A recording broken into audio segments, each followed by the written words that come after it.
Bonjour, bonsoir, bonne nuit, c'est Altiste Brook. On se retrouve pour un nouvel épisode des Lectures d'Altiste, le podcast où je te parle tout simplement de mes lectures, que ce soit du manga, que ce soit du roman, du webtoon, de la BD franco-belge, du comics, etc. Bref, de mes lectures. Et aujourd'hui, nouvel épisode, épisode 12, si je ne dis point de bêtises. Et on va tout simplement parler d'Isekai Gourmet, un manga que j'ai lu il y a pas mal de temps, mais j'ai récemment fait une relecture. De quoi ça parle? On va faire ça assez rapidement.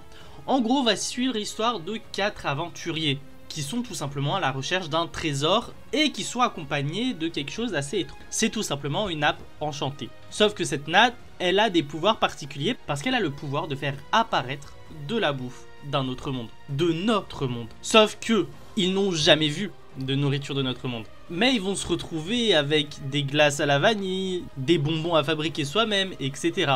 Comment nos aventuriers vont faire pour retrouver ce trésor étrange, ce trésor mystérieux, et survivre avec cette bouffe assez étrange. Bon, maintenant qu'on a mis un petit peu le speech en place, Isekai Gourmet, qu'est-ce que j'en pense? Bon, concrètement, c'est un sujet assez délicat. Or, pourquoi? Tout simplement parce que, en vrai, c'est un gag manga de fantasy. Et notamment un isekai en plus de ça inversé. Donc on va déjà couper ça en deux. Le gag manga, c'est répétitif. On a des chapitres épisodiques. En plus de ça, vu que c'est des chapitres épisodiques, c'est très vite le même truc qui revient en place. C'est très vite le même schéma narratif qui se met en place. On a nos aventuriers qui ont une galère, ils vont invoquer de la bouffe et ils vont se sortir avec la bouffe, tout en découvrant le goût de la bouffe. C'est vraiment à chaque fois la même chose. Bon, ça à la limite on s'y habitue. Maintenant c'est un isekai inversé. Alors qu'est-ce que c'est? L'isekai, on a l'habitude que ce soit généralement notre personnage principal qui se retrouve dans un autre monde. L'isekai inversé, c'est un élément d'un autre monde qui débarque dans le nôtre. Et là c'est le cas avec de la nourriture. C'est de la nourriture d'un autre monde qui débarque dans notre monde. Enfin, c'est la bouffe de notre monde qui débarque dans leur monde, donc dans le monde du manga. Et c'est assez sympa parce que du coup ça change des isekai habituels. Et franchement, moi j'ai bien aimé ce côté-là. Je sais pas si ça a été clair, mais voilà. En tout cas, ce qui est sûr, c'est que le gros souci, c'est qu'à mon avis, le manga n'a pas eu un excellent succès et on a eu le droit à une fin prématurée au Japon. Or, pourquoi je dis ça? Tout simplement parce qu'on n'a aucune intrigue qui a été à son terme.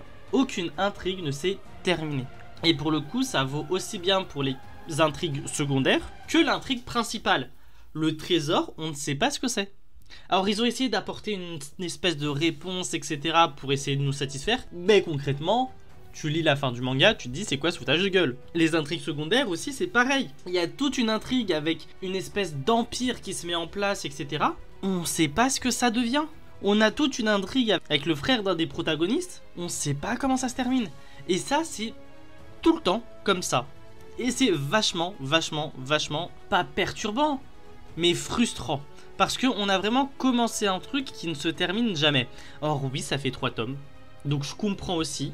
Mais si ça fait 3 tomes, c'est que clairement, ça n'a pas fait l'unanimité au Japon, je pense. Vraiment, ou si ça fait l'unanimité, c'est que ça a été dans le négatif. Je pense que les Japonais n'ont pas kiffé du tout. Et ça se ressent parce que même en tant qu'Européen, j'ai pas du tout kiffé. Heureusement qu'il y a quand même tout ce côté plaisir culinaire, plaisir visuel, parce que on voit cette espèce d'orgasme culinaire qu'ils ont, etc. Pas autant excessif que Food Wars, parce que Food Wars ça va quand même jusqu'au ecchi, là pas du tout, ça va pas jusqu'au ecchi, mais on voit qu'ils prennent du plaisir à manger et en plus ils te donnent faim. Je m'en souviens, je l'avais lu pendant le ramadan et ça m'avait donné bien faim. Bon, maintenant qu'on a fait un petit peu le point, parce qu'il n'y a pas grand chose à dire, c'est que 3 tomes et c'est un gag manga donc ça va vite. Quel manga ou quelle œuvre en tout cas je pourrais vous conseiller? Alors, pour tout ce qui est isekai inversé. Alors je sais pas si c'est un anime original ou un light novel, mais je te conseillerais Recreators. En gros, Recreators c'est tout simplement l'histoire de plein d'auteurs qui se retrouvent avec des personnages de leur fiction. Que ce soit du jeu vidéo, du cinéma, du manga, du roman, etc. Voire même de l'anime, il me semble. Tous ces personnages-là vont se retrouver dans le monde de ces auteurs parce qu'il y aura une espèce de menace qui se retrouve dans le monde réel, quoi, dans leur monde à eux.